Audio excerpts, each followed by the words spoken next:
네, 오늘부터는 전자계약 수업을 시작하도록 하겠습니다. 보통 전자계약을 하면 우리가 이제 보통 이제 이 전자계약은 2학기 과정이 있죠. 1학기 때 이제 역학이라든지 연력학 이런 쪽 부분에 대해서 이제 학습을 하게 되는데 역학은 우리가 일상생활 속에서 이제 보이는 세상에 대한 이야기니까 좀 다가오는 그 깊이가 좀 쉽게 이해될 수가 있어요. 근데 전자기학 같은 경우는 뭐 양성자라든지 중성자, 전자 뭐 이런 그 입자들이 단위가 되니까 우리가 눈으로 보지 못하는 세상이 이야기가 됩니다. 그래서 보통은 전자기학이 조금 학생들이 접근하기가 좀 어렵고 이해하기가 어렵다고 생각이 드는데 수업을 하다 보면 역학보다도 더 명확하고 쉽게 단순하게 이해가 될 수 있어서 그거 고비만 넘기면 좀 잘 이해가 되지 않을까 그런 생각을 해봅니다. 그래서 오늘은 전자기학 첫 번째 시간이어서 전자기학이 무엇인지에 대해서 한번 살펴보고 무엇을 배우는지에 대해서 알아보도록 하겠습니다. 자, 전자기학이라고 하면 두 가지로 되어 있어요. 그러니까 전기학과 자기학이라는 두 가지의 이름의 합성어라고 보시면 되겠습니다. 예전에는 지금은 그 전기학과 자기학이 관련성을 가지고 있고 그 다음에 같은 것을 갖다 배우는 것이라는 게 밝혀지면서 전자기학이라고 했지만 예전 같은 경우는 전기학과 자기학으로 별도로 얘기를 했습니다. 그러니까 잘 알지만 전기학이라 하는 것은 전기를 띤 입자, 전기를 띤 입자에 대해서 공부하게 되는 거겠죠. 전기를 띤 입자 같은 경우는 플러스 전기를 띤 입자, 마이너스 전기를 띤 입자. 그러니까 플러스 전기를 띤 입자는 양성자라고 보통 이야기해주고 마이너스 전기를 띤 건 보통 전자라고 하는데 우리가 좀 액체라든지 이런 쪽에서는 뭐 양성자다 이렇게 얘기하지 않고 그러니까 플러스 전기를 띤 플러스 전압, 마이너스 전기를 띤 마이너스 전압. 그래서 플러스하고 마이너스에 대해서 배우게 되는 겁니다. 자기학 같은 경우는 우리가 흔하게 말하면 뭐에 대해서 이제 쉽게 접근할 수 있다? N극과 S극으로 이루어져 있는 자석에 되겠죠. 그래서 예전 같은 경우는 전기학을 갖다가 설명할 때 가장 기본이 되는 건 쿨롱의 법칙입니다. F는 K의 R제곱에 Q1 곱하기 Q2가 되는 거죠. 그래서 보면 만유인력식하고 상당히 비슷하죠. 만유인력 상수에 해당되는 쿨롱 상수. 그 다음에 전하와 전하 사이의 거리. Q1, Q2는 전기를 띤 양이 얼만큼 되는지를 갖다가 나타내는 전하량의 곱으로다가 생각했었다는 거죠. 그러니까는 뉴턴이 먼저 뭐에 대해서 얘기를 했다? F는 라지G의 R제곱에 M1 곱하기 M2 이런 모양이 있었고 전기학은 F는 K의 R제곱에 Q1 곱하기 Q2 만유인력이라는 것은 질량을 갖고 있는 두 입자 사이에 작용하는 힘 전기학이라는 것은 Q1과 Q2 전기를 띤 입자 사이에 작용하는 힘이었어요. 그러니까 자기학도 보면 자석과 자석 사이에서도 힘이 작용하죠.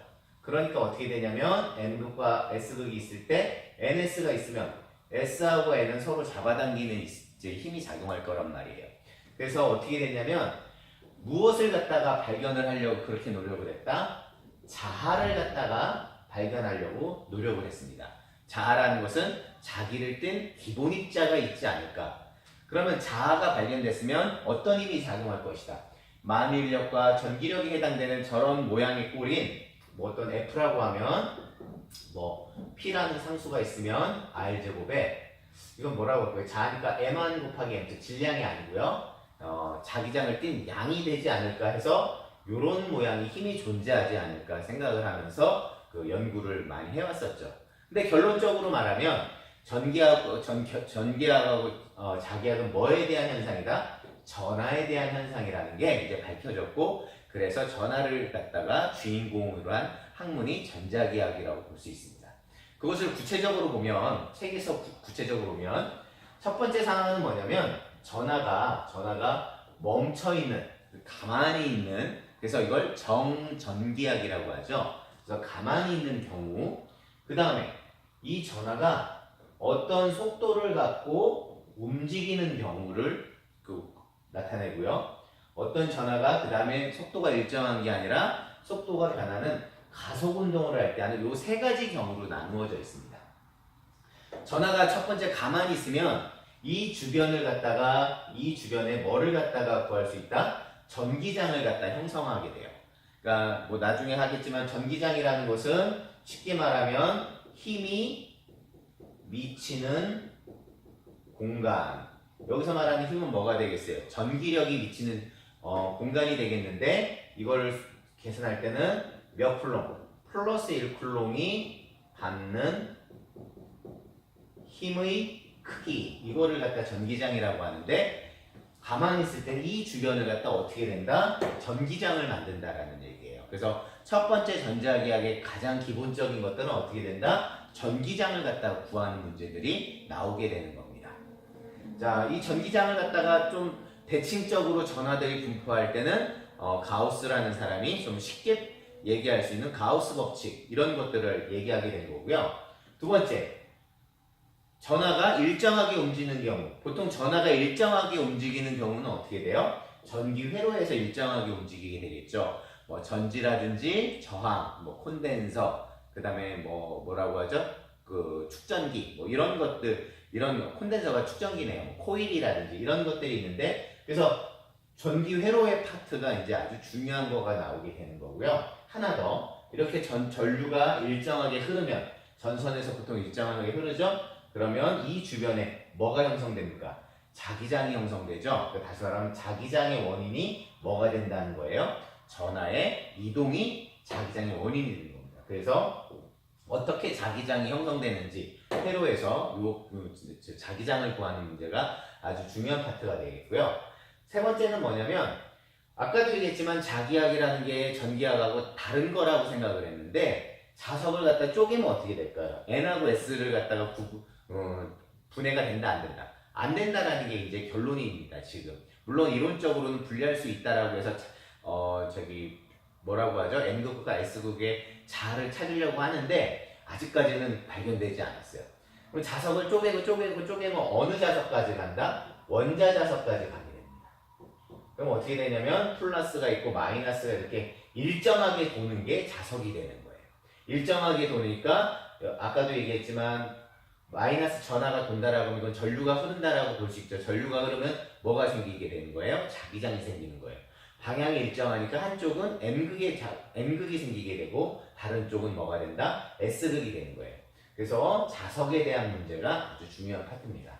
마지막, 전하가 가속운동을 하면 어떻게 되죠? 네, 전자기파가 나오죠. 그래서 전자기파가 나오는 파트가 가장 마지막입니다. 그래서 전자기학을 구성하고 있는 것은 전하가 멈춰있는 경우, 전하가 일정하게 움직이는 경우, 마지막 전하가 가속운동하는 요 세 가지로 이루어져 있는 게 전자기 파트가 됩니다. 전하가 가만히 있을 때는 주변을 전기장을 만드니까 전기장을 구하는 부분, 그 다음에 전류가 일정하게, 그러니까 전하가 일정하게 움직이는 것은 전기 회로가 되니까 전기 회로에 대한 거. 마지막, 그 다음에 전류가 일정하게 움직이면 그 주변에 뭐가 형성되죠? 자기장이 나오니까 그 자기장을 구하는. 그 다음에 자석에 대한 거. 마지막, 가속운동을 할 때 뭐가 방출되죠? 전자기파가 방출되면서 이 전자기파가 무엇인지에 대해서 얘기하는 게 전자기의 토탈 시스템이 되겠습니다. 자, 그럼 수학적으로 구하는 것들에 대해서 이렇게 간단하게 표현을 했어요. 아까 얘기한 전기력이라는 것은 보존력입니다. 보존력. 자, 보존력이 되고 우리가 역학에서도 어떻게 돼요? 보존력이 한 일의 마이너스 값은 뭐가 되는 거죠? 포텐셜 에너지를 갖다가 이렇게 구할 수 있는 거죠. 어떻게 구하죠? 보존력이 한 일에 한 것은 여기 RA에서 RB로 가면 URB 마이너스 URA가 돼서 포텐셜 에너지가 되죠. 그러면 그러니까 보존력을 적분하면 어떤 개념이 유도가 될 수 있다? 포텐셜 에너지가 유도가 되고요. 포텐셜 에너지를 미분하면 보존력을 갖다 구할 수 있는 거가 되는 겁니다. 자, 보존력이라는 것은 어떤 임의의 두 전하 사이에 작용하는 힘이면 1쿨롱이 작용하는 힘은 뭐가 되죠? 전기장이 되는 겁니다. 전기력에서 단위 입자가 받는 힘의 크기가 전기장이 되는 거예요. 어떻게 해주면 되죠? 전하분의 1, 다시 말해 1쿨롱을 갖다 곱해준다는 얘기가 되는 거고 임의의 전하가 되면 힘이 되는 겁니다. 자, 그 다음에 전기장을 갖다 적분하면 다시 말하면 전기장이 한 일에 마이너스 값을 붙여주면 뭐다? 전위를 갖다 구할 수 있다. 전위. 전이라는 게 뭐가 되는 거죠? 전기적 위치 에너지가 되는 거라서 포텐셜 에너지에서 Q로다가 나눠주면 전위가 구해주고 Q를 곱해주면 포텐셜 에너지가 나와요. 전위를 갖다가 미분해주면 어떤 개념을 갖다 구할 수 있다? 전기장을 갖다 구할 수 있어서 이걸 왔다 갔다 하는 문제들이 시험 문제에 상당히 많이 출제되고 있습니다.